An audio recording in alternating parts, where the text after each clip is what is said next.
In episode number 293 of the Reasons I'm Broke podcast, we cover Sega's Sonic Mania Plus. We also have our thoughts on the Venom teaser and the final reveal of the guy that needs to look cool. And our comic book highlight this week is Superman number 45, wrapping up a great series with a great legend. The best from DC Rebirth. All of this and so much more on today's show.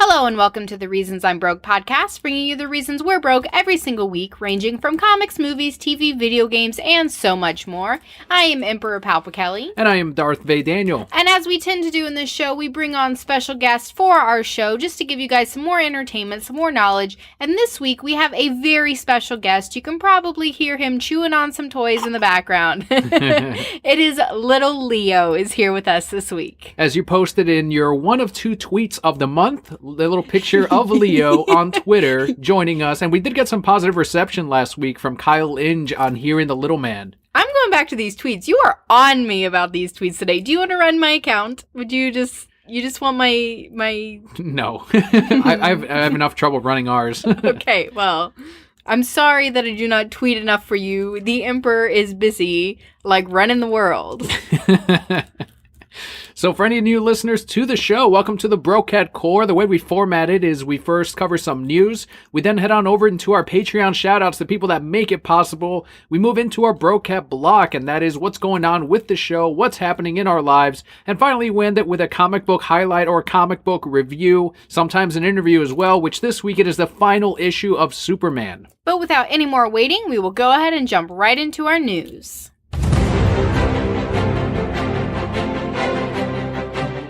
Kicking it off this week with what's new on Netflix. This is the May 2018 highlights. Normally we have them on the very first episode of each month, just to give you guys a good beginning and a good kickoff to the whole Netflix month, to the binging that is going to happen at your household. For those of you who have maintained your child or it has grown big enough to where you can actually watch Netflix.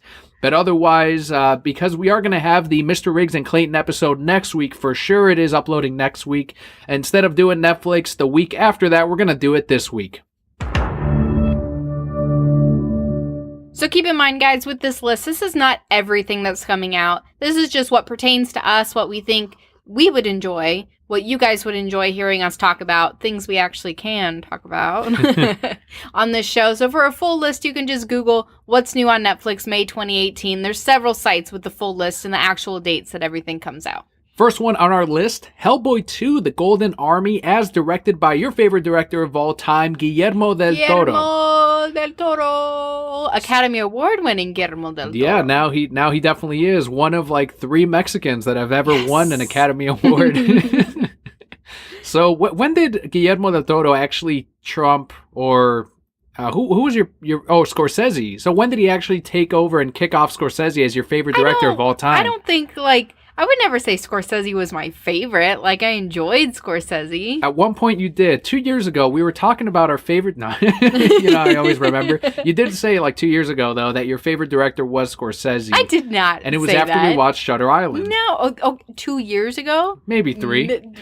When did Shutter Island come out? Go ahead and Google that. I'm not going to Google that. I'm going to keep going on this. It's way more than 3. I did really enjoy Shutter Island, but I haven't ever seen anything else Scorsese, and I've seen other things Guillermo, and I like them. But I've liked Guillermo since we saw Pan's Labyrinth. Okay, gotcha. Well, Hellboy 2, we need to watch Hellboy 1. That was our plan for today. We may still see it, but that one has Dougie Jones in it, one of his earlier films. I think it was even before he did Silver Surfer and Fantastic Four. Cool. And then he does several creatures, actually, in the first Hellboy. He does several creatures in the second Hellboy. And by many people's accounts, they enjoyed the second one more. It is the movie that left off on it built for a third movie, which never ended up happening. Now we're going to get a reboot with Hellboy, something that is R-rated, something that is closer to the comics than what we got earlier in the early 2000s, I want to say, is when the first Hellboy came out. But now the second one is finally hitting Netflix. It's been several years since the second one has been on Netflix. I will have to catch up on those. Shutter Island came out 8 years ago, by the way. Then why were we talking about it on the show? I don't know. We were talking about Shutter Island on the show? I'm pretty sure we were, or you referenced it when you were talking about your favorite director of all time, which was, at that time, Martin Scorsese. I've been staying up with the baby all night. We got to move on. There's more movies, Dan. There's more movies. More than just Hellboy 2. Red Dragon. Are you familiar with this? No. This is the sequel to Silence of the Lambs. Oh. So they did Hannibal, which was a prequel. It Right. kind of gave you the lead up to it. And then Red Dragon was... Actually, I might have it flipped. Hannibal might be the sequel and Red Dragon might be the prequel. But regardless, it is Hannibal Lecter, just like the other movies, helping a detective figure out who the killer is and where they can find him. And in this case, it is Edward Norton. And the villain is Ralph Fiennes. Ah. So it's Hannibal Lecter trying to stop Voldemort, who has fallen in love with another... So there's a love story in there, as twisted as he is. Like, he's fallen in love with this other... I want to say she's blind, and she's able to feel, like, his face, and he's... It's the same girl from Punch Drunk Love. Okay. And she's able to feel his face and sees that he's got some scarring, but she still loves him anyway. She comes to find out that he is actually this murderer, still loves him also. And it's like this weird kind of twisted love story. And in the meantime, the detective and Hannibal Lecter are trying to stop that same bad guy. Aw, just let him be in love. I saw it when it came out in theaters when I was in junior high or high school, and I remember liking it. I don't know how well it stands up now. I don't know if it was just like, guys, just leave Hannibal Lecter alone. But then again, they had a property here, you know. Right. The one guy I wanted to see a full movie of would be Buffalo Bill. Like, I want to see him tuck his penis again in some sequel many years later. That poor actor never did anything as big as Silence of the Lambs. Got overthrown by Sir Anthony, the guy who plays Hannibal Lecter. I don't know why I'm forgetting. Hopkins? Sir Hopkins. Anthony Hopkins. I'm going to tell him right now. I'm going to tell you why I said that, but off the air. There's a reason. That's very funny. Oh, okay. You know now. I got it. Okay. Yeah. You can't share that. I can't share. Not even on the Brocat Block. Not even on Patreon. Sorry. Maybe on an alehouse night with certain listeners, but after you've all bought him a drink first. So Hopkins ended up getting the nod for the Oscar. Stop saying that string of first and last names. Stop it. But now that's in my mind. Because of the movie. Clarice.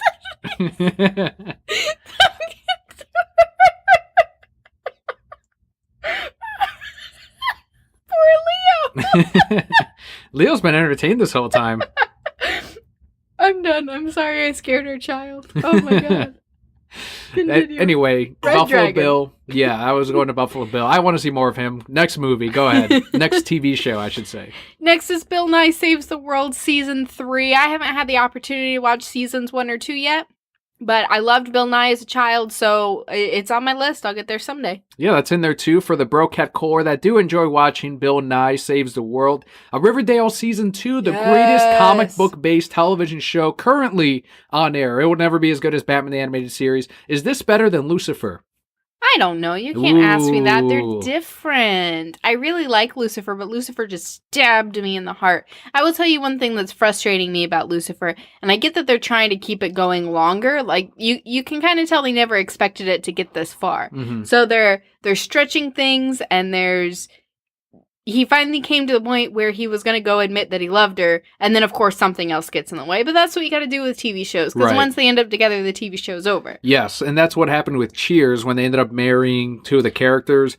Ended up happening in The Office with Jim and Pam, actually, when they finally got married. And then that's about the time when the show started really taking a nosedive. Well, Lois and Clark, The New Adventures of Superman. That's when it happened there, too. I remember watching that as a kid, and I asked my dad, I'm like, why don't they just get married already? And he's like, because nobody watches it after that happens. And we stopped watching it after they got married. So, yeah. Because you got your happy ending. Right. Exactly right. And then you feel like the show's complete at that point. So, yes. Riverdale Season 2, though, I'm really excited to dive into it. And I know they've attributed a lot of the show's success to people that have watched it on Netflix. Mm-hmm. From what I remember, there's a stat somewhere, and we may have covered it, that more people watched it on Netflix than they watched it while it was in the air, which really helped it in its Season 2. And I'm sure it helped it with its contract negotiations that the CW has with Netflix. And it's not the only show that the CW has coming to Netflix Arrow Season 6, Yes. so the latest one. We play that in the comic shop every now and again in the background. They actually pronounce it Ra's al Ghul and Ra's al Ghul both ways on the show. Okay. And I'm sure there's an explanation to it, and I know when the new Ra's al Ghul takes over, they then start pronouncing it Ra's al Ghul. When they first started, they were pronouncing it wrong, and they were saying Ra's al Ghul. But then I remember I was working, and then I hear, they said Ra's al Ghul. They fucking fixed it. I don't know what's happening. If one of you can explain it to me, great. And if one of you can tell me that it's continued to be pronounced Ra's al Ghul, even better. I'll have a tiny bit of respect for Arrow. But not that much respect. Just a tiny bit. Next up on the list, we have The Toys That Made Us Season 2. You watched all of Season 1 and seemed to really enjoy it. So good. It is really, really good. That's where I learned so much about He-Man and the Masters of the Universe, which we covered last week. I learned about the creation of Barbie and kind of the struggles that brand has been going through over the years as the definition of, in society, of what makes a quote-unquote woman a woman has evolved over the years. And now, certain things have been changing and happening. They've gone up against dolls that actually haven't successfully, there's some dolls that are like, okay, we're going to make chubby dolls and like different colored dolls. And it's like, no, Barbie's still, people want to buy Barbie. Because Barbie's a household name. I remember, and I believe we talked about it a little bit, but growing up, I had a lot of Barbies. Of course, I was a young girl. And any toy that you had was referred to as a Barbie. It didn't matter if it was a Barbie or not, but it's like when you search something on the internet, you say, just Google it. Right. Like Google's a verb. Barbie was what every toy was. So it didn't matter if it was a Polly Pocket. It didn't matter if it was a Bratz, anything like that. It was a Barbie. To my parents, everything is a Pokemon. No, you're absolutely right. My dad, every console I had, it was a Nintendo. Nintendo, exactly. A Nintendo. Hand me the Kleenex. It's not a paper tissue. Hand me the Windex. It's not the glass cleaner. Yep. Hand me the Band-Aid. That's the biggest one. What the fuck do you call that?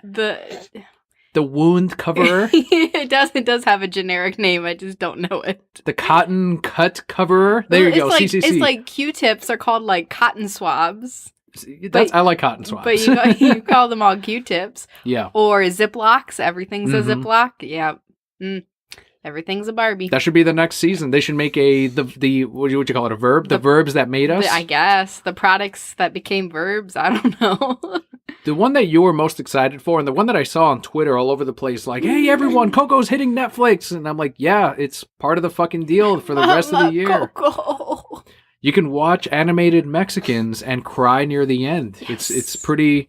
We haven't bought it, and I think I was like, yeah, one time's enough. But it might be like Menorah, where the more I watch it, the more I kind of like it. And you really started to like Moana. You almost called it Menorah. That should be the name. No. You really, because I remember the first time we saw it, you left the theater, and you're like, it wasn't that good. Right. And then a few months later, you came home, and you're like, I just watched this again. It was pretty good. And the next day, I watched it again. It was pretty good. And I'm like, what's happening to you? Who are you? It's just like on Twitter when we watched Man of Steel again many years later. We own it. And then I was like, you know what? The more I watch Man of Steel, the more I really appreciate it and like it. I remember when we first reviewed it, I had a lot of complaints about Henry Cavill as Superman. And there's some portions in that I still, I'm like, But when you look at the bigger picture and you look at what Snyder was building, you're like, holy shit. Like, you really get to does he have a poop? He does. You said holy shit, and I looked in there, I was like, oh yeah, holy shit. All right, well, we're gonna have to do an edit cut in just a second, but I'm gonna finish my thought first. Leo, can you just sit on your shit for a little bit longer while I finish talking about Zack Snyder and Superman? Please. Thank you. I tell you, every day I ask about his poop, and I never thought that I would reach that point in my life.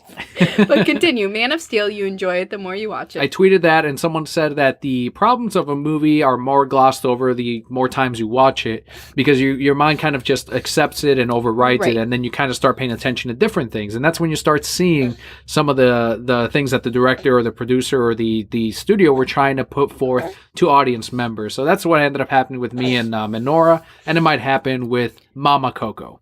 Mama Coco. And finally, we have The Flash Season 4. We still haven't gotten through Season 3. Season 2?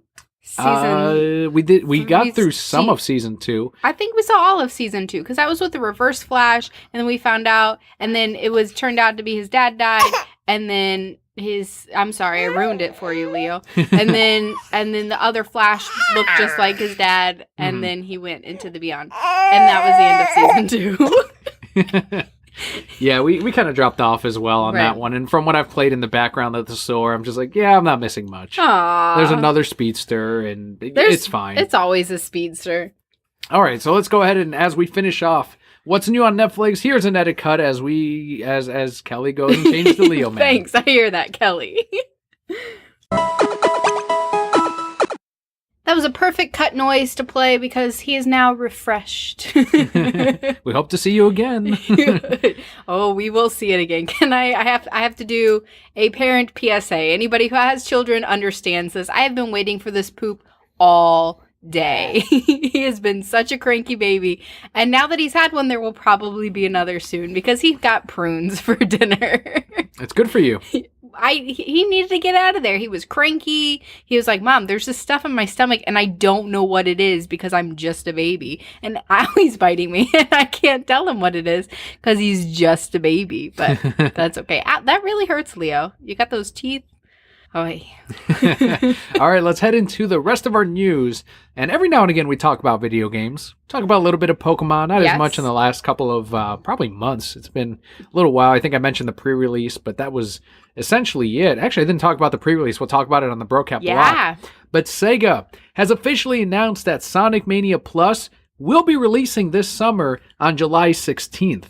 Cool. You're like, who cares?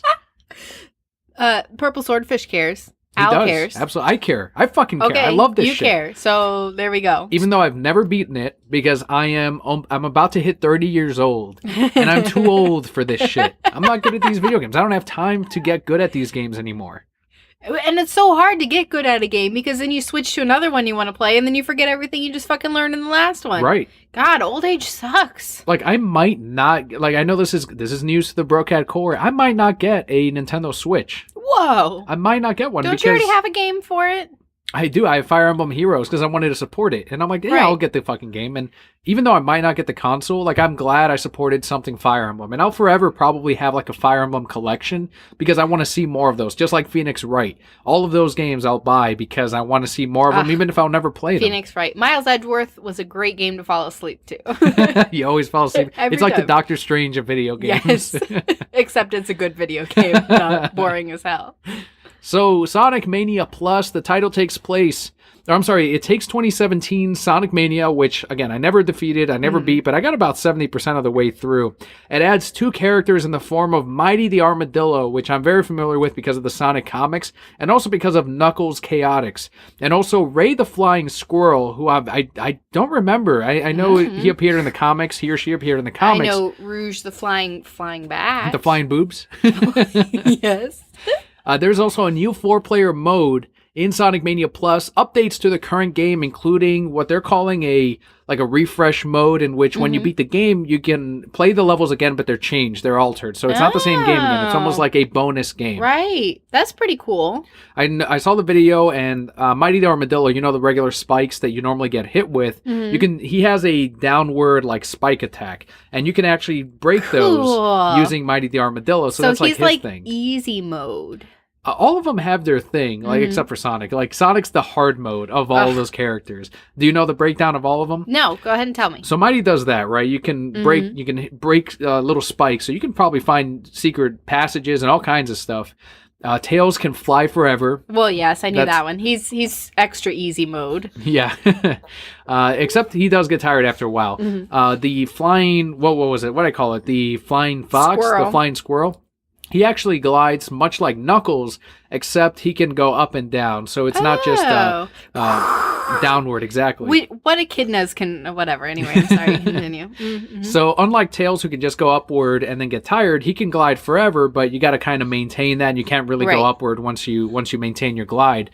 Knuckles can climb walls, which is really awesome, and he can glide. So I think Knuckles, aside from being my favorite character already, is the coolest because he has more of a versatile thing to him.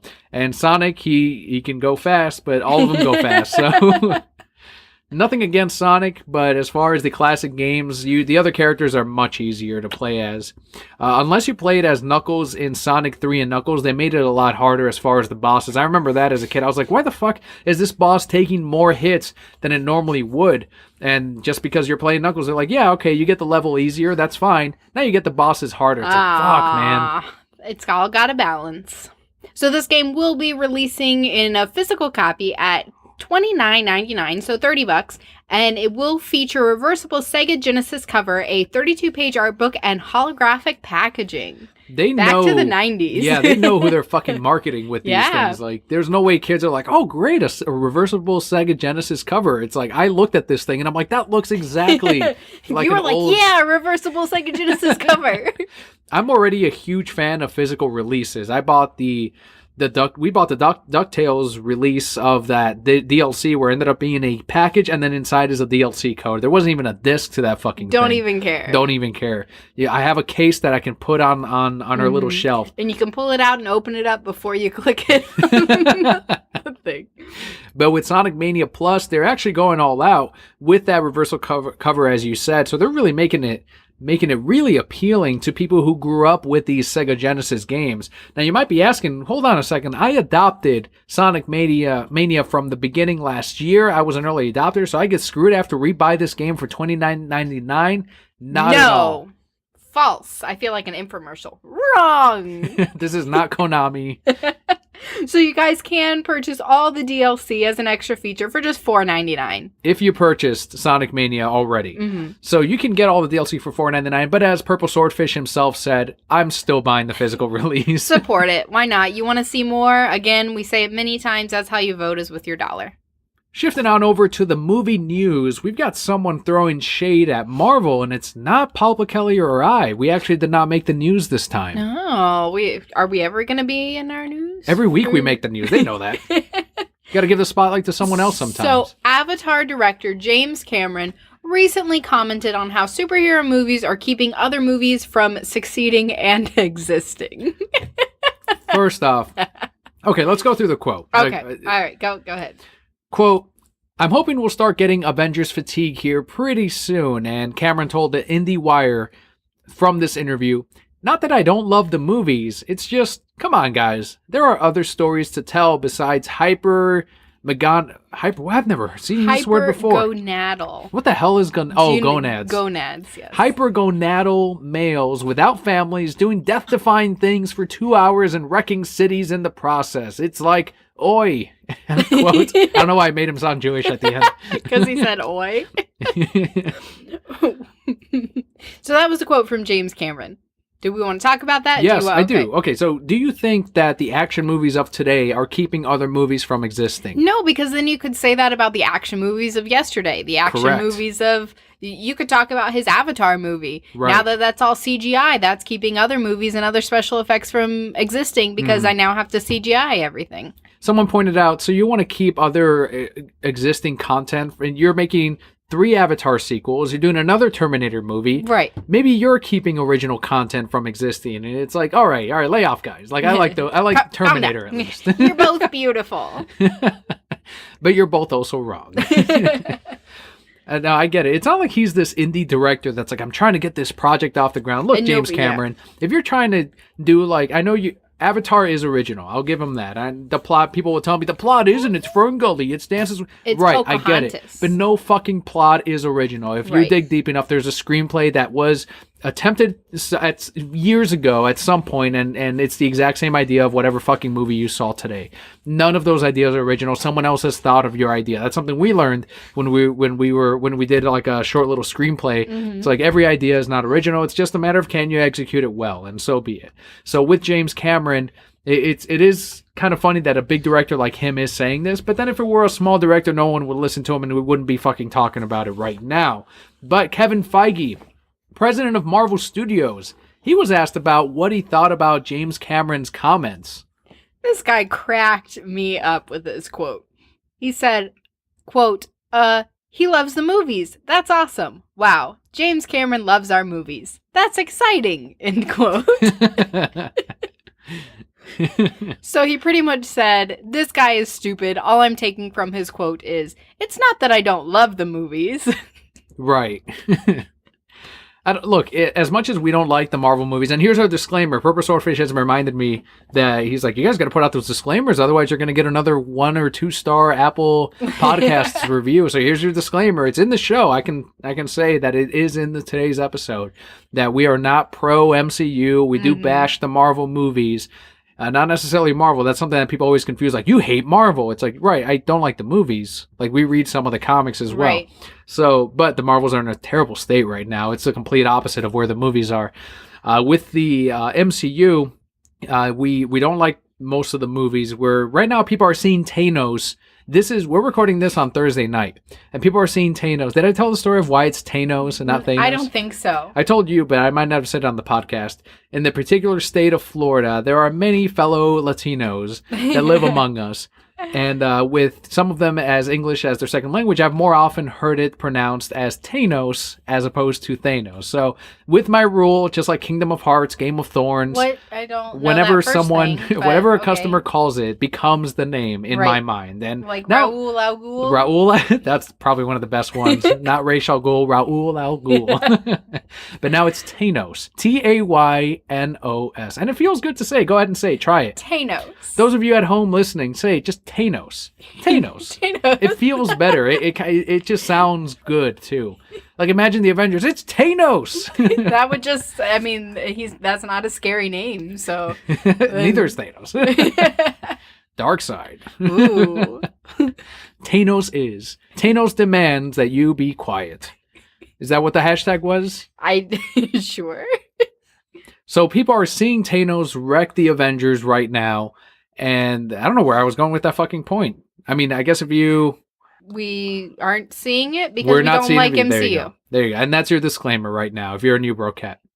We're going to continue with Kevin Feige and why we probably did not see the X-Men or the Fantastic Four in Avengers Infinity War. And this is according to Marvel Studios head once again, Kevin. He said that the Fox-owned Marvel characters will not appear in the MCU until long after the Disney-Fox deal is complete. This is something that I kept telling my manager, too.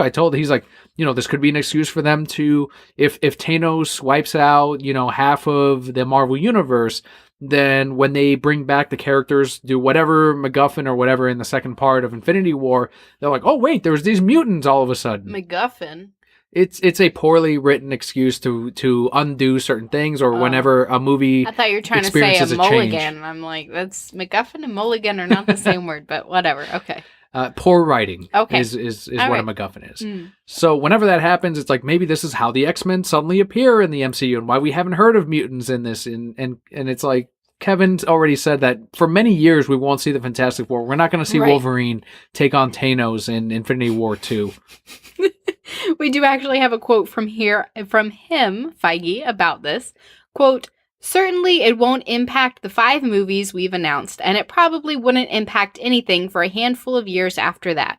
Any movie, especially for any characters we don't have the rights to yet until someone tells us we do, would be even further after that, end quote. And this was via a press conference. So once again, put all of your theories away. Maybe they announced who Snoke is in Infinity War. I have no idea. You're more likely to hear who Snoke is in Star Wars than you are to see a mutant or any of the Fantastic Four in the MCU in the next 3 years. Leo could be Leoke. What? Oh, Leoke Skywalker. Is he Snoke Skywalker? I was trying to make him evil. Oh, okay. Luke's not, evil. Leoke? All right. Okay, now I see it. I thought you were going to try to go like a Luke Skywalker thing. Although in the comics, he does go evil. Really? Yeah. Well, I mean, if he was Luke Skywalker, but then he'd only be your son. Did Darth Vader and Emperor Palpatine have a kid that I don't know about? Darth Vader definitely wanted it. According to the comics, he's this super jealous girlfriend that just wants the Emperor's attention all the time. I killed all these kids for you. Yeah, exactly. And people confuse that you're making fun of it. I'm like, no, I think it's great. I keep reading it because in my mind, that's what Vader just wants his attention. And And they get mad because it's like, Vader's supposed to be this badass, like crazy. I'm like, yeah, but he's also like a diva at the same time. And that was one of the things where Emperor Palpatine in the comics sent like these spies to watch over Vader, and Vader's like, I don't need these guys. And Emperor Palpatine's like, no, you need to keep an eye on you because of your failure with the Death Star. And Vader's like, we'll see. And he comes to find out that they're actually traitors and they're trying to usurp the Emperor. So he brings like one of the guys' dead body to the Emperor and says, I don't want any escorts ever again. And like flips his cape and like leaves the fucking room. And Emperor's like, you've passed the test. And it's like, what do you, now you're just keeping him in, you're reeling him in again. Like he had just grown independent of you and now you just gave him a carrot again. They need to make a TV show where it's the two of these guys as roommates, but doing normal things, but still themselves. I still love that the Emperor is more mentally stable than Darth Vader. Mm-hmm. Like they continue that in the comics too, where it's like I could see why. Like he wouldn't be a bad boyfriend or girlfriend, whatever you want to consider the Emperor. He would be the boyfriend to Vader. But the fact that Vader can't just, man up and be like, you know what? If you want to be with me, great. But if you don't, Jesus Christ, like stop playing games. Vader keeps playing games. He keeps playing along with the Emperor, so the Emperor keeps going. I love how much you read into this. It's what makes it great. I'm like, no wonder this book sells more than most Marvel characters. It's the greatest love story of our generation. It really is. It truly is. Like, you should read them. You love love stories, don't you? I do love love stories, but I don't have time to read the rest of the comics we have. And this is where Kevin Feige has taken us. It's a slow news week. Kind of, but they're enjoying it, right? Yeah. They tuned in. They're still listening. Maybe. We'll see if they tune in next week. Venom teaser trailer just dropped, and this is before, when we had the last one, I was just like, fuck yeah, Tom Hardy. I had talked about how when they first announced the Venom movie, I'm not seeing this bullshit. It was just like Infinity War, I'm not seeing this shit. And then they announced that Tom Hardy is going to be Eddie Brock. And I said, oh shit, I'm fucking seeing this shit. And now, when that first trailer dropped and we were like, everyone we didn't even show Venom. And we were saying, well, if they showed fucking Venom, you guys would be like, oh, they showed too much. Sure enough, by the way, I did hear that this week. Someone said, I feel like I've seen the whole movie now. It's like, what are you fucking talking about, man? Let's talk about the teaser. You saw it more recent than I did. I actually watched it with Leo, and he was fascinated. So he is all about this movie. Leo's like, that guy looks cool. Cool. It's like, Leo, you don't know better yet. I haven't shown you Batman the Animated Series, so I'll give you a pass. I think he's about ready for it, by the way. I think so, too. I think it's... So, anyway, trailer looked pretty cool. I don't think it showed you too much. It showed you what a trailer is supposed to. Here's the guy, here's the conflict, here's the bad guy, and here's evil corporation. Here's a cool looking thing at the end. Here's some motorcycles. Well, we know there's multiple symbiotes, right? Mm-hmm. That's something that they clearly said in the trailer, where they said this is one of many. They think that symbiotes... You see them, the very first scene is two symbiotes. Right. One of which is probably Carnage, or one of the many symbiotes is how they pronounce it. I don't know if you remember. I was when you were talking about mispronouncing things earlier, I'm like symbiotes or symbiotes. Is that how they said it? Symbiotes? Symbiotes. So something. That's how you say it. Like, I know people are like, no, it's symbiotes. It's like, well, you didn't fucking hear it, though. Like, you read it in a comic and you thought that that's how you said it. But it's symbiote. And it made sense. Like, I thought about it. I'm like, oh, right, symbiotic, of course. So that's what it is. Symbiotes. Symbiotes? I got to get used to this. Symbiotes. I don't know. It's something. I'm going to say symbiotes until someone corrects me, but it better not be symbiotes because that's not how you say it. It should be Simba Oats. I'd eat that. Poor Simba. So the various symbiotes that are going to be in the movie, one of them is got to be Carnage. There's no way it's not. Who else does he fucking fight? Aside from the other Maximum Carnage characters, which again ties into the motherfucking Carnage. So many are suspecting that the main corporate guy, who is not even named Cletus Cassidy in the movie, maybe that's like his birth name. I don't know what they end up doing, but that people suspect that he's going to be corrupted by the Carnage symbiote. And that's what ends up coming out. We're going to find out at the end when he picks up his duffel bag. Oh, your name's Cletus. Yeah. Fucking Dark Knight Returns. Jesus Christ. What was his name? His like cop name in that? I don't even remember. It's like, what? Robin? That's my real name, but I go by this. I'm like, fuck, man. His name should have been Terry, but okay. Terry McGinnis. Yeah. I'm over it. It's gone. Done. A gun saved his life, by the way. I don't know if you remember. It did? He was getting choked out like UFC style by like a regular thug. And this is the guy that's going to be Batman, by the way. Yeah. And then he shoots the gun and it ricochets off of the thing. Like he shoots it and he aims it and it ricochets off the thing and it kills the guy. And that's when he disgustingly like throws it away. And I'm like, how would you have otherwise stopped him, dude? Like you were going to die. Yeah. What's he going to do as Batman? He better fire guns, but I guess not because he was disgusted by the use of guns in the third Dark Knight. So again, that's irresponsible of Bruce to just leave that cop and you're going to be Batman now. See ya. No years of training. Bye-bye. Bye. It's like he's going to hear that he got killed on his first night and he's going to be like, fuck, I got to come back.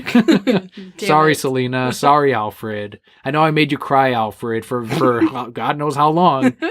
And said maybe he'll see me in this French cafe one day. I'll just show up there every day forever. Assuming Alfred didn't kill himself. Like, you know what I mean? Like the whole Waynes are dead. I would have killed myself if I were Alfred. Like, what do you do then? Like, that's always the story. Maybe he was caring for the new Batman. Maybe he was, but we never got hints of that. Right. I don't know. I like Dark Knight Rises. For the record, I do like it, but there's questions. Venom. But let's go back to the cool-looking character. The biggest thing, they finally revealed what Venom looked like, and as I told, there's people that came in and they said, "So what'd you think of the look?" And I'm like, "I don't care. I was there day one." They're like, "Yeah," and I'm like, "Because I love Tom Hardy," and they're like, "Oh," Yeah. and I was like, "It could have been just Tom Hardy, and they could have never CGI'd Venom on him, and he could have just been like eating brains left and right and killing people, and I would have been like, yes, worn a black morph suit with like perfect white drawn on the mouth. He could have or he could have worn like a black hood, like he's robbing people, and I would have been like a black ski mask. I would have been like, fucking Venom, great. I don't care. Like I don't give a shit about Venom. I love Tom Hardy, and that's when people are like, yeah. I don't want it to be straight up black. It needs to be like a washed out gray. Like you put it through the wash one too many times. Never got a new one. And I would have been like in the theater like, oh, this is, I love Tom Hardy. The best Eddie Brock ever. Oh, man. And it would have been the best movie ever. Maybe if Aronofsky does a Venom movie in the future. Who knows? No, because it's look, I know you love your Aronofsky movies, but it wouldn't be a Venom movie. The Venom would be inside of him. Well, it is also inside of him. I know, we talked about it going into his asshole when we first talked about that first trailer. Okay, but it would just be his emotions. You would never see a manifestation of it. So like a duo persona. Yes, sure. Greatest Venom ever. Okay. Greatest Venom ever. Okay. It is the toxic nature of humans. Venom, again, poison. Someone actually posted a meme that said he went from taking Venom, and it has a picture of Tom Hardy as Bane, to becoming Venom, and then it has a picture of the silly looking Tom Hardy. Can I tell you, his acting was on point even in that little trailer. It is, and he put on like a goofy voice as well, and I'm like, yeah, Tom Hardy, he's put on a goofy voice again. He's like, I'm a reporter, and you're a jerk. And it's like, this is some fake Boston accent from an Englishman. Like, it's not natural, but I love it. He should do the Bane voice for it, too. We are Venom. Would you? So the Venom, what'd you think of the voice? Is that more or less what you expected? I know this is what fans expected. Yes, it's what fans expected, so that's what they gave them. I mean, what else were you going to do, really? Do what Marvel vs. Capcom 4 did. Did you hear about that shit? No, what they do. So they added Venom in the roster, right? And this is what he sounds like. We are Venom. Wow! And they're like, that sounds like Carnage. No. And I'm like, who? You don't know what Venom sounds like. Right. You read a comic. It in a comic book. And you just assumed he was like, because of the cartoon. And the cartoon, he's like, just like that. And now they assume that forever that has to be what it sounds like. That only works for Batman, everyone. Everyone forever has to try to sound like Kevin Conroy. Well, it's just like I don't like watching the new school bus when it's not Miss Frizzle. I mean, it's Miss Frizzle, but it's not Ms. Frizzle. Well, it's not the same character anyway, so you can't even get mad at them for that. I do, though, because she should sound more like her. What about the look of Venom? It looks like Venom, yeah, right? It looks like the comic. It looks like what you would expect. It's CGI'd to hell, like you expect it to be. The one nice thing about it, and I don't know if they did it in Spider-Man 3, if they did, props to them. Tom Hardy's actually acting out. He has like the light bulbs on his body. He's doing the motion capture right. for the character. And I'm sure he's got a stunt double, whatever. But he's actually doing the motion capture for the character of Venom. So whenever you see him in that suit, it is still Tom Hardy acting out the character. Awesome. In this case, It's kind of like a dual persona, just like in the comics. It's a separate person. A lot of people are wondering if this does not tie into the MCU Spider-Man, how does he have spider powers? And I'm like, who gives a fuck, man? You're getting a Venom movie and it looks like him. You don't give a shit anyway. You just want him to look cool, to kick ass in the movie. But it all has to tie in together. it all has to fit together. The funniest thing that I heard is people online were saying, I was very skeptical about it, but now that they've shown what he looks like, I've got hopes for it. And I'm like, no, not the plot. Yeah, fuck the plot. Not like he Tom looks Hardy's cool. acting. Not Tom Hardy's acting, not how the director's gonna do or what. No, he actually looks cool. Then I know.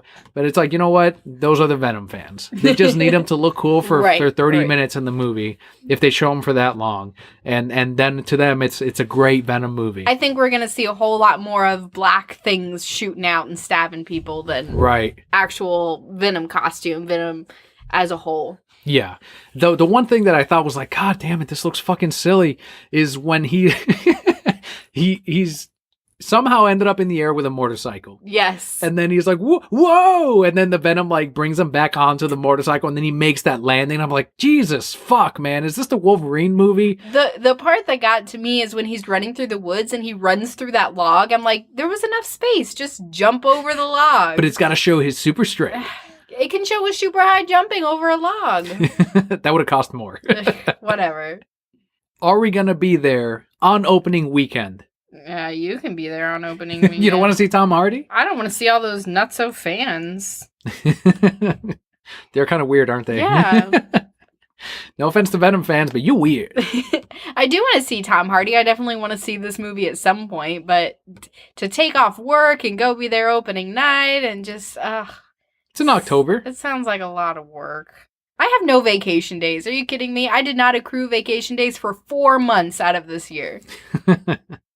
Let us know what you thought of the Venom trailer and whether or not, it's... Yeah, if you're Let going. us know if he looks cool. Yeah, there you go. Let us know if he looks cool. The Boba Fett of the Marvel Universe. That does wrap it up for our news for the week. Let's head into the Brocat block before we give our thanks to the Patreon backers and then review the final issue of Superman. You still don't have a theme song, do you? I still get to think of the theme song? If you want. Otherwise, we can go straight into it. Cruising on down Broke Street. You're listening to our show. That's as far as I got. I think mine was better 2 weeks ago. What was yours? The one that... It was something better. I mean, they're both terrible. Don't worry. I still need to think of one. I don't know. I've only been watching School Bus for the last 6 months. So what all has been going on this week? I am exhausted. I am so tired. Tired too. That's what's going on with my week. Leo is growing, and he's a very needy baby right now. 'Tis a miracle that this show even exists right now. By the way, yes. A lot of pod fading happens. A lot of hard, yes. Pod fading. So pod fading is when podcasts, they go for a year or two and then eventually they just kind of stop producing. They call that pod fading. Mm-hmm. We've been doing this for over 5 years though, so I'm just like, we got to come up with a new term that for something when you're continuing it. They always come up with these terms when something ends, but not when you fucking continue. Continue the fucking grind. You put out the show, put it out on time, you edit. You become a fucking jungle gym for your child while you're recording the show, which has definitely happened. You know what happened this week? So we just passed Earth Day. Earth Day was this week. Mm-hmm. And I took over environmentality again at work, which was fun. But then I start researching things. Don't ever research things, guys. I mean, do it because it's good. But now I'm going through my house and I'm like, I need to live a waste-free life and bamboo toothbrushes and all this stuff, which is very expensive. Of course. Fun fact, it's always expensive to get into these things. But you start researching how long things sit in a landfill. And did you know that food takes 3 times as long, I think, to decompose in a landfill as opposed to composting it? Not until you told me the other day. That's pretty. I mean, it makes sense though because it's being buried and it's not breaking down when it's exposed to air and light and all of that. Right. We actually compost our scraps and everything, and that's because I'm growing like 4 avocado trees. No, you have 7 out there. I have 7 avocado trees? Yes, you have 7 avocado trees. I did not have 7 yes, avocado trees. Yes, you do. You have got to show me the other 3 because I have no idea of those guys. They're in other pots, so like 3 of 2, your pots. 3, 4, 5. Okay, I've got 5. There's like 7 out there. There's not 7. There's at least 6 out there. We'll look. After the show, we're going to go look. All right. And we'll see who's right. And we'll take pictures and post them on Twitter. You want to bet me? No, I will never bet you again for anything because of that fucking one King Kong and then the Godzilla roar at the very end of those fucking credits. Great. Jesus. Like, it's like you fucking were a producer on that show, on that movie. I don't know. Maybe I was. And the Aborigines at the end of the Godzilla Netflix original show. Oh, yeah. You're like, he's going to fall in love with this thing. And I'm like, what the fuck are you talking about? There was a little flash of like, maybe there's people living on this planet. I'm like, nah. And you're like, it's going to be after the credits. He's going to fall in love and they're going to take care of the main character. I was like, no way. After the credits, sure enough, he wakes up and there's this like woman his age, kind of pretty looking, and she's an Aborigine. And he wakes up and that's the post-credit scene and that's the end. I'm like, God damn it. Like, there's a fucking love story in episode 2. That's what you wanted. Yeah. And I'm so happy. And I'm so right. All the time. Spoil it for us. What's going to happen in episode 2? They're going to fall in love. And then there's 3 episodes, right? I don't know. There's going to be. I thought it was a season. There's going to be 3 episodes. Okay. So I'm just saying. You know, so I'm not going to doubt I'm the producer. So you just think that we're renting this place. We it's a front. We own the neighborhood. Listeners, so we own Kelli owns your house. Yes. So they're not going to destroy Godzilla till the 3rd one, but he's going to fall in love with the Aborigine. He's still going to be like, we need to take down Godzilla, but the Aborigine's going to be like, no, we need to learn to live and work in harmony. Because they worship Godzilla, yes, right? Because they worship Godzilla. And then eventually the Aborigines are going to realize that Godzilla's no good. Now they're all going to live with Godzilla. Who am I kidding? He's going to become an Aborigine? Yes. He will live and work with him like John Smith. I think in the second one, we're going to see Mechagodzilla. I think they're going to reawaken because we got that hint in the first one, right? Mm-hmm. And actually, I think that's what's going to be the plot of... he's hurting right now, Brokatsu, with his teeth. I think in that Godzilla Destroy All Monsters or World of Monsters, whatever they end up calling it, the one before King Kong versus Godzilla, I think we got Monster Zero. They're all going to team up against Monster Zero. We're going to see Mechagodzilla in live action. I'm just putting that out there. In CGI live action. Yeah, Godzilla looked great, so fine. Like, I was able to let go of my childhood memories of a man in a costume to, like, you know what? Godzilla is throwing up in another monster's mouth. Like, and it's not even a porno. That was what? No, move on, cover your ears, Leo. And then I still think it's funny that we're going to get King of Monsters, and then it's King Kong versus Godzilla. I figured you would have reversed it, right? King Kong versus Godzilla, they team up. And then in the King of Monsters, you have King Kong, you have Mothra, you have Godzilla, and then you have Rodan. All 4 of them fight against Monster Zero, but instead they're doing that in the reverse. So I think that's pretty interesting. Well, yeah, because Godzilla and King Kong have to fight before they can be Biffles. Oh, no, it's the other way, No, it's the other way around, right? Oh. This takes place after the King of Monsters. Okay, so they're Biffles, and then somebody takes somebody's man, and now they got to fight about it. I'm still Team Kong. I know you're Team Godzilla, but... Yeah, I am Team Zilla. So take that. A house divided, everyone. A house divided. I still don't know how we got on Godzilla. Yeah, so you call everything. Yes. Oh, yes. I call everything. There's 6 avocado trees out there.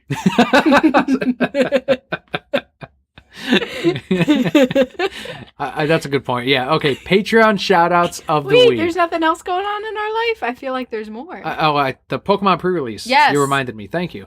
So that went well. That was, and if anyone doesn't know how these card games work, you may have played Magic, you may have played Yu-Gi-Mon, you may have Yu-Gi-Mon.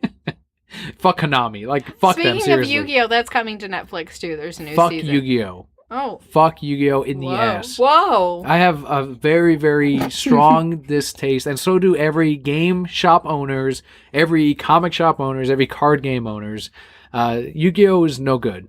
It's no good. Poor Yu-Gi-Oh. Fuck Yu-Gi-Oh. Fuck Konami. Maybe Yu-Gi-Oh doesn't want to be fucked. Konami charges shops to carry their promos to then sell their game. What about Toonami? Yeah, they're fine. They don't matter. Good for Toonami, by the way, for bringing back what's-his-face, the robot, to come back and voice him again. Yeah. And continue it during Dragon Ball and all of those fucking shows. I don't think they get enough credit for actually bringing back people's childhood. Everyone's bringing back our childhood now because they know we're spending money. And now Leo's childhood is also our childhood. You want me to wrestle with him? I'll wrestle with him for a second. Okay, you get to wrestle with him. Thank you. Let's see if he's any happier with the daddy man. But with Yu-Gi-Oh, or I'm sorry, with Pokemon, the pre-release is every 3 months. So a new set comes out every 3 months. And what a lot of these specialty card shops will do, and comic shops that run Pokemon League, is they get the permission to sell the product early. So you get to do a pre-release 2 weeks ahead of the actual time that the set releases. So you do it through a tournament, people buy in, they get booster packs, they build a deck based on how many booster packs or what they get in their booster packs, and they go from there. And then we have a 3 to 4 round tournament depending on, it's the card shops or comic shop's choice on how many they do. So I ran that last weekend. People get the cards early, even if they don't place well, they still got the cards early. Some of the people that did get top 4 get additional prizing. And it's win-win overall. And that's kind of the advantage that they get over big box stores like Target or Walmart, is that you can run these tournaments, you can do this product. And on top of that, Pokemon said, look, we're going to give preferential treatment and product to Walmart, to Target. They're going to get most of our product. And comic shops and card shops went, what the fuck, man? We're running your leagues. We're running your fucking game. The game continues because of us. And they said, all right. You can sell the product a week early. And we're like, all right, then. Oh, okay. So, if you run a pre-release, you can sell the product a week early. So that's something that I always get with Bobby on. And I'm like, what's the date again? Because he's on top of it. Like that guy is not only the amiibo hunter, not only the nacho man, but he's also the Pokemon. The Pokemon.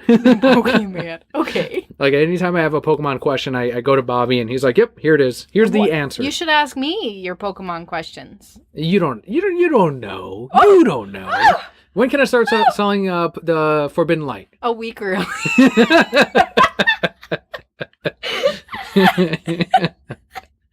May 26th. It's called Pokemon, not Pokewoman. Oh. You remember when Pokemon came out, right? 96. Sir, it is 2018. You can't say Pokemon shit. came out in 96, and they've been keeping that shit going since. Pokemon 25, bitches. It's actually not Pokemon. It's Pokemon. Not according to my dad. Not according to mine either. Not according to most parents out there. Except for us. Oh, that's true. Oh, shit. Except to me, it's Pokemon.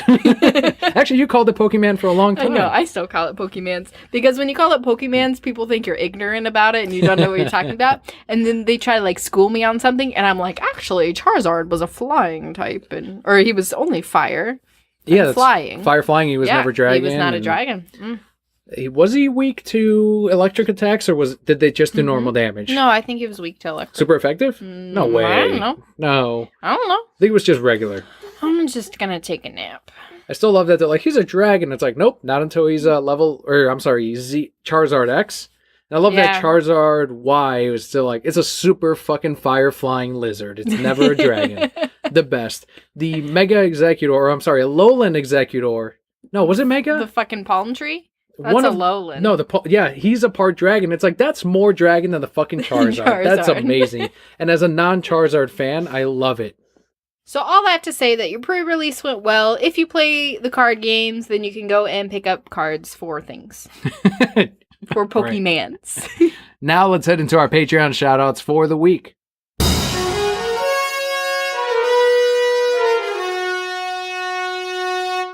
This week we have 2 very special shout-outs going out. The first one goes out to Joss. Joss is his name. This is the Joss. The Joss. Unlike Joe Whedon, this is Joss right here. Okay. The Patreon backer, the Mr. Decal Avenue himself. So yes, his Instagram is at Decal Avenue. He recently posted a lengthy video, and this ties into what you were talking about earlier, on how you can take everyday veggies that we normally throw away, not even compost, we throw away, you can replant them, you can regrow them, and you can put them in your face. Like eat them. That's what eating is. Okay. Well, that's putting it in your mouth. If you put something in your, whatever. That's your face. Okay. All right. I'm sorry. That's really cool. That is a great thing to learn if you have a yard. It's very easy to grow things. I say that, but we've grown lettuce. And 6 avocado trees. And yes, 6 avocado. And maybe. potatoes. Potatoes, yeah. I remember with the red potatoes was growing. I was like, look, there's 3. What's that little stringy thing out there? Is that an onion or is that garlic? It is an onion. Do we need to pick that soon? It's been out there for a while. I've never grown onion, so I don't know. Let's go pick it when we count our avocado trees. All right.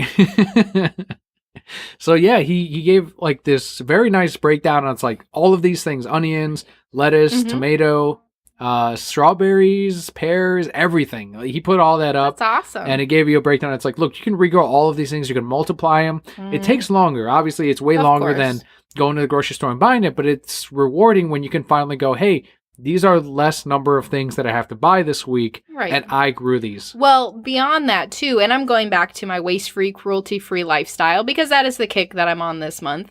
I was doing, again, looking through all my Earth Month thing, and even purchasing vegetables. So Daniel and I are vegetarians. We choose not to eat meat because of the way animals are harvested. That's just our decision. And doing a little bit of a healthier thing. Well, yes, that too.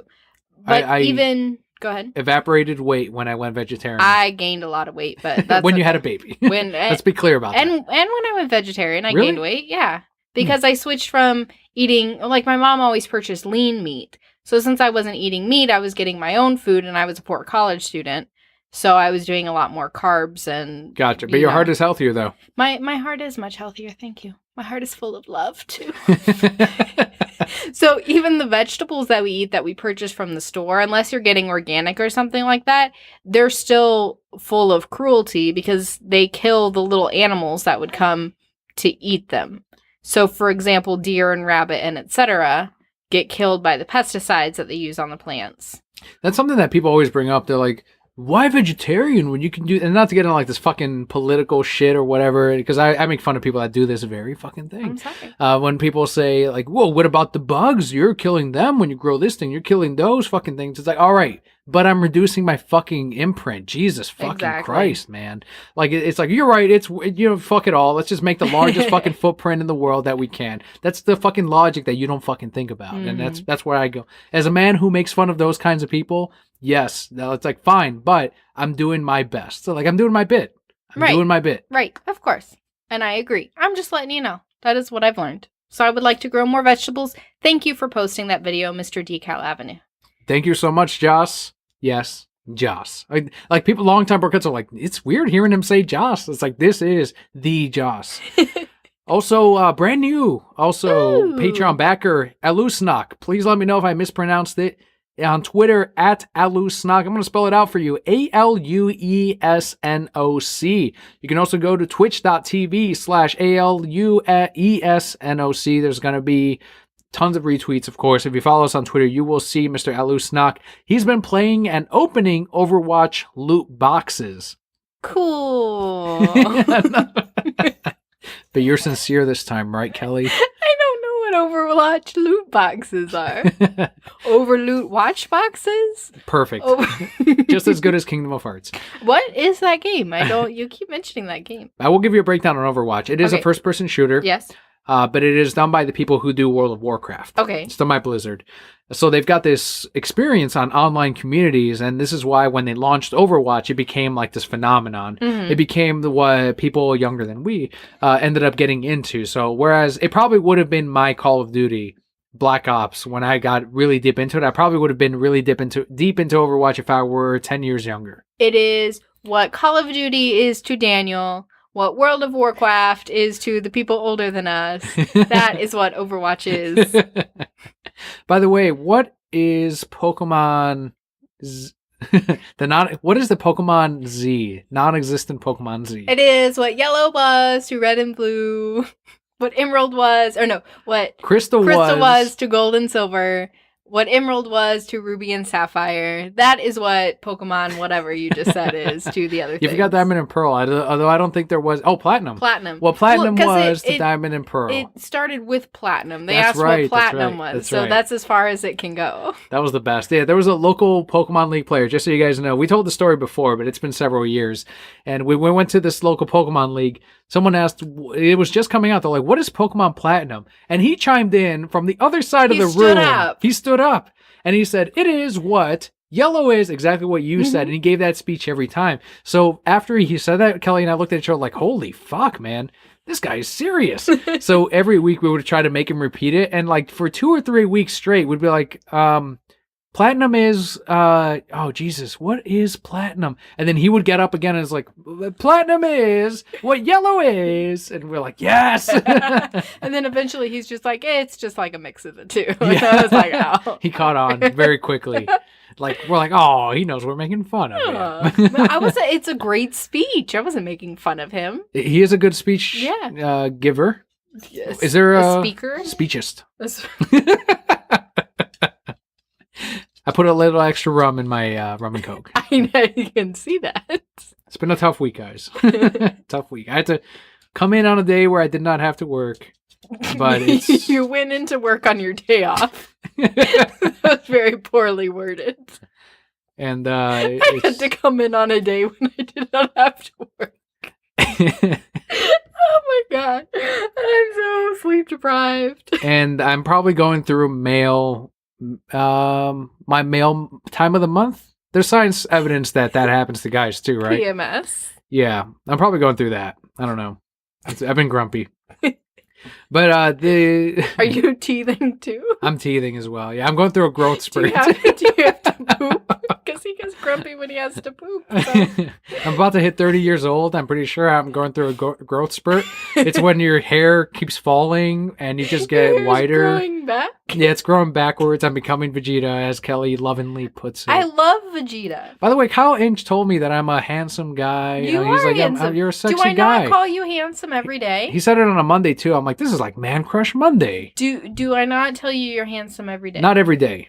What do I say every day? What do I call you? I call you a few things. Yobes. Uh-huh. There's a whole story. We're not going to tell that. There's some handsome sometimes. Most, like, every day. And I say, okay, handsome. What's the other one? Oh, my goodness. Cutie. Okay. You get those three. My mom calls me Pumpkin. And she also calls your son Pumpkin. Mm. Oh, that's perfect. He can be the new Pumpkin. I call you handsome all the time. How many times do you call me beautiful? When I ask you to. Yeah, but you knew who you married. A very non-affectionate guy. Non-affectionate man. I'm just saying. Is this airing the dirty laundry? Is that what this is? You started with the Twitter. It all started with the Twitter. And married people are like, this sounds right. This sounds right. They sound like they have a 6-month-old. Yeah. You guys have made it there. And I'm dead. 6 avocado trees. People that are single are like, what the fuck, man? I just want to hear about comics, guys. Oh my goodness. They're making a poop too. They are in their anger. Huge thanks to decalavenue.com for the help at the $5 reward tier. If you would also like to let us go into tangents on Patreon, head on over to patreon.com/thereasonsimbroke. For as little as $1 a month, it equals out to 25 cents an episode. Who doesn't have 25 cents an episode? You too can get your shout out every single month. You can get the podcast early. I bust my ass to edit out this episode and get it out early because I know Patreon backers, even though I know most of them now are just tuning in on Monday or on Sunday, because that's their routine when they started listening to the show. I don't care. I want to make sure that for that one person that listens early, they get that podcast early. Bust my ass at night, edit out that shit. You get it early for $1 a month. If you feel like you got $1 worth of laughs, $1 worth of entertainment, $1 worth of information each month, head on over to patreon.com/thereasonsimbroke. And every bit of that money just goes right back into the show. Works into... Alphonic is not cheap. Paying for this... True. I mean... It's almost as much as our server costs, actually. Right. Paying for the website, for the podcast, it's not free for us. So it just goes right back into the show. Again, the reason we do this show is for all of you. So even if you can't contribute, just letting your friends know about us, reaching out to us on Twitter, leaving us a review on whatever podcatcher that you use really helps out the show. Also, we did sell a great amount of t-shirts for the recent $14 sale on TeePublic at thereasonsimbroke.com/merch. Or if you just go to The Reasons I'm Broke, click on merch. When you see the designs, a lot of people have been making this mistake where they're like, oh, that's the color. No, when you click on the shirt, you can actually pick your style. You can pick your color. You can pick your style. You can do a V-neck. You can do yellow, blue, red, all kinds of fucking colors. So whatever you see as a default is only my personal suggestion for that particular design. But you can pick whatever you want. And that's evidenced by the Brokehead core.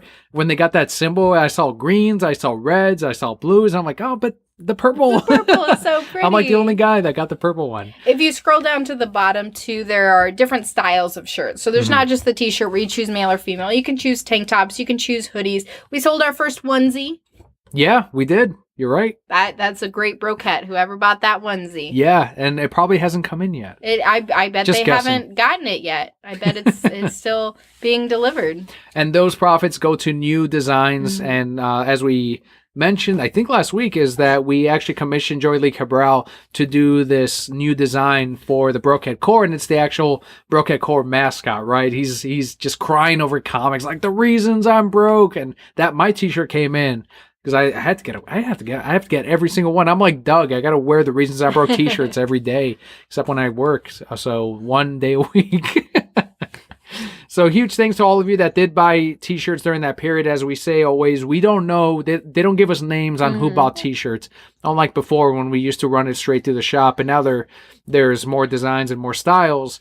So if you did get a t-shirt, send a picture over to us on Facebook, on Twitter, and we will give you a retweet and a thank you on the show. And before we wrap up our show, we will finish off with our comic book highlight of the week.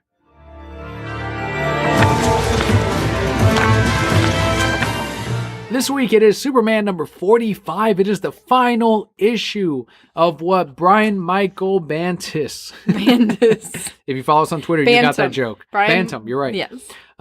Because of him going over from Marvel over to DC, that's exactly how I feel right now, because I love this series so much. They had to end it early. Pat Gleason and Peter J. Tomasi both said that they had another arc, a couple of arcs that they had set up, and even someone said, like, if this continues and if you would have continued it, what would you have done? They're like, we had arcs until the rest of our lives. Like, we could have kept telling these stories, but they had to cut it short because Brian Michael Bendis is coming on Superman and Action Comics. He's going to be telling stories on both ends. He is truly conquering Superman. So they had to end Superman, and it is our favorite from DC Comics. I always tell customers, it is my favorite DC book. It is Superman. And it's not like, obviously we're Batman fans. We've got Batman. We both have Batman the Animated Series tattooed on us. And even then, I'm like, my favorite comic book is Superman, and yours, I think, is as well. I really enjoyed it. My favorite's Batman right now. Batman, Catwoman. Yeah, that's Come right. on, calm down. Tom King. But Superman number 45, the final issue, is written by Patrick Gleason and Peter J. Tomasi, with art by Patrick Gleason, and the colorist is Stephen Downer. And this book is a downer that it's over. Ooh. Yeah, it really is. This is the story after the Bizarro World, which was a little bit poorly received. Readers. Yeah. It was kind of all over the place, but I like the story, but I know readers struggle a lot with Bizarro talk. So they're like, I don't want to have to think what's the opposite of this. So, and I know Tomasi apologized on Twitter, like, I know, I'm sorry, Bizarro talk, but get through it. So this is actually a summary of everything that happened from the beginning of Superman number 1, when the DC Rebirth kicked off. As we always say, follow the creators, follow the artists, and you will get good stories. And this ended up happening with Superman, a book that we normally would not read if it weren't for Peter J. Tomasi and Pat Gleason. We were loving the Batman and Robin arc with the New 52. It was always between Scott Snyder's Batman and Tomasi's Batman and Robin that we're like, I don't know what my favorite book is right now, because those are both really fucking good. And with Superman, it's completely obvious, because Scott Snyder did Dark Knight's Metal, which we didn't really enjoy, and it ties in a lot to Grant Morrison stuff, which also we didn't really enjoy. So the clear winner is Peter J. Tomasi and Pat Gleason's Superman. And that ended up being a story of what happens when Superman is raising a family. What happens when he is, in his late 30s, early 40s. He's got his wife, he's got his kid who's going through things as well. You can equate it to puberty, or you can equate it to a half Kryptonian learning how to control his powers. Going through puberty. Basically. And it's the story of someone who is a better father than Batman. No one can argue with that shit. Superman's a better father than Batman. A lot of people are, but I love Batman. And it is like, Superman is so grounded. He's so communicative with Lois Lane. They're both in agreement on so many things. They both compromise on so many things, as poor little Jonathan Kent is growing into his role as Superboy. It's really been a great series. I loved watching this. It was very light, but it told great stories as well. which we both really enjoyed. And this last issue especially just kind of felt like a love letter to the whole thing. Not just the whole run that they've done, but just Superman and his family themselves, because the premise of it is they're selling their old house to move to Metropolis. Right. Or Metropolis? I believe it is Metropolis. So they lived in Metropolis for a while, but now it's packing things up, it's cleaning everything away. And they lived in the farm for a while, the Kent farm, and now they're going back into the city. So you get to see them cleaning up the house, saying goodbye for the last time, and that's like us getting to say goodbye to the story as well. So it was very nice that they gave us that, because a lot of different stories that we've seen just end. They're just done. Here's one final adventure, boom, done. But it not only gave us that chance to say goodbye, but kind of set it up for the future adventures to come. So it's not, we're saying goodbye to this chapter, but as I've learned in our lives as parents, there's always multiple chapters, and that's what we're headed into. Lois Lane is like mopping up these footprints of Jonathan Kent running through the house, and she's just weeping. And Superman knows, like, he's outside with John and letting her have her moment, with the home, and she cries, has her moment, and strong again, right? Lois Lane. Very admirable. A lot of people have said, why doesn't Lois have her own book? And I'm like, I'll fucking read it if it's Tomasi. So that's one of those strong moments in the comic. It goes back to Jonathan Kent accidentally killing that cat when he was trying to save it. In the very beginning. Right, and it's there's a lot of that in there where, like, this is how much he's grown in these 45 issues. And it doesn't feel like, I'm like, it's only been 2 years. It's like, oh, right, that's been a twice-a-month book. Right. And an advantage to having a twice-a-month book, we got to cover so much ground. There's so much story to tell. And they were able to maintain that schedule. They were able to maintain the quality of the stories. And they maintained it as at least my favorite DC book since DC Rebirth. Like, they should be credited as the people that brought back Superman. And I know Dan Jurgens gets a lot of credit in Action Comics. I did not read Action Comics, so I can't say for sure. And people are saying, like, no, Dan Jurgens actually killed it over there too. But to me, this is Superman. It's all American.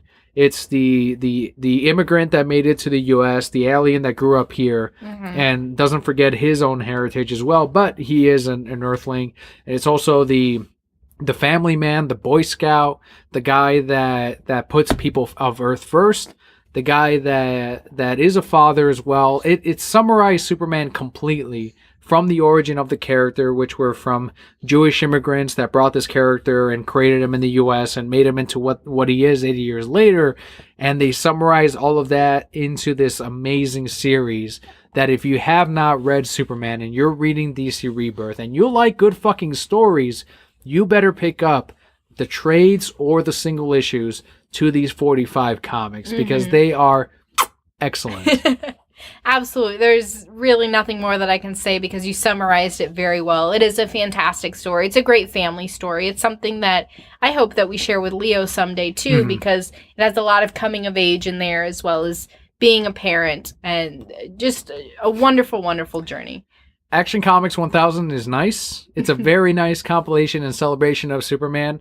If I were the publisher, if I were Dan DiDio, I would say, let's put together those 45 issues of Superman. We're going to put them in a hardcover, and that's going to be Action 1000. And this is why you do not run DC That's right. Comics. That's why I'm not a publisher. Because I would have gone, let's put all the Batman, Catwoman wedding, and that's going to be Action Comics number 1. There's a lot of action going on there. So that's our lovely review of Superman number 45. Fucking read that series. Yes. It's over now. Go back and read all of them because they are absolutely great. Do it right now or don't show back up here again.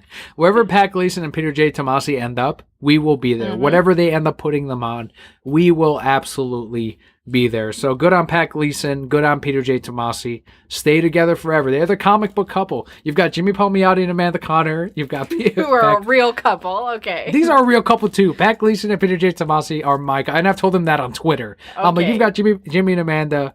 You've got Peter and Pat. Okay. Peter and Pat. And those penis starts with P too. So perfect. Done. Good job, guys. That is that's where our podcast has to end. Go ahead and close it out, Kelly. Thank you all so much for tuning in this week. It was a lighter news week. Remember, next week you're going to have the action-packed Riggs episode from when Daniel got to go up to C2E2 earlier this month. I will not be on that episode, But unfortunately, for childcare reasons and vacations and all that kind of stuff, you get this probably funnier episode than if I'm here. Is that true? I laugh harder. Is it funny? So I'm not funny. That's all I'm going to say. I laugh harder. Hashtag married life. The Patreon shoutouts will not be on next week's episode. They will be done proper the week after that with Palpa Kelly on the show. You can't do them without Palpa Kelly. Aww, you've done them plenty of times without me, but that's okay. Not plenty of times, like twice. Several. Out of almost 300 episodes, Kelly. We're coming up on episode number 300, so huge thanks to all of you for tuning in, for subscribing, we actually ended up passing one of our worst months, which was last month, this week. So huge thanks to all of you for spreading the word, for tuning in every single week, and for downloading. Huge thanks to all of the Brokehead Core. Kelly, as always, all will be well. Thank you so much for tuning in. We'll see you next week.